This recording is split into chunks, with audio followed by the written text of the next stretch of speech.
The city of Atlanta has a massive year ahead of it. With this World Cup, Super Bowl, Beltline U Trail, and much more, there's a lot going on.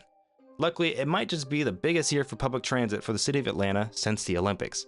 MARTA is really kicking it up with the long-awaited NextGen Bus Redesign. Starting this April, the entire bus network is getting redesigned for the first time in decades. Prioritizing frequency over coverage, the main gist of this is to grant the densest, most traveled corridors with much higher frequencies of bus service. This means some routes are getting doubled and in some cases even tripled. I'll use the 102 as an example. The 2 and 102 are getting consolidated into one bus line, the 2. And this 2 is going to have frequencies of 10 to 12 minutes, up from every 30 minutes. There's also a focus on crosstown buses. This same bus line now crosses through Midtown to the west side. Overall, 13 bus routes are going to have 20-minute frequencies, and 17 routes are going to have at least 15-minute frequencies. Of course, the downside of all of this is less coverage. Around 34 routes are being reduced or even outright removed. To address these gaps, MARTA is deploying MARTA Reach, their answer to Uber. Using an app or phone number is all you need to call an all-demand shuttle to take you to and from rapid transit stops anywhere within the zone. Starting March 7th, there's going to be 12 zones available for Reach service with neighborhoods such as Candler Park, East Point, West Atlanta, and more. However, one of the biggest problems with MARTA, in my opinion, is how you pay. Well, no, we're not getting free buses. We are getting a completely modernized payment system. Finally, riders can pay for MARTA buses, trains, and light rail using mobile tap-to-pay on phone and contactless payment cards. There's also a new Breeze card that uses similar technology. No more Breeze Mobile.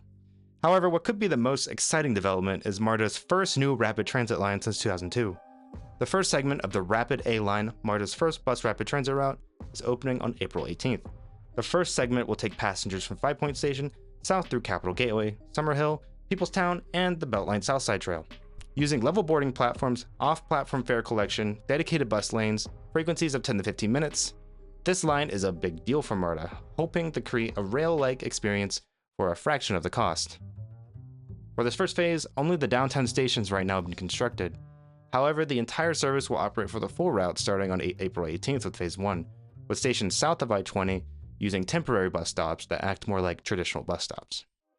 And lastly, of course, there are the new trains. Everyone's extremely excited about them.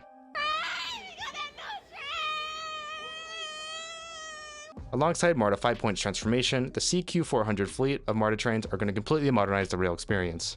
The lights have LED lights that shine for which line it is.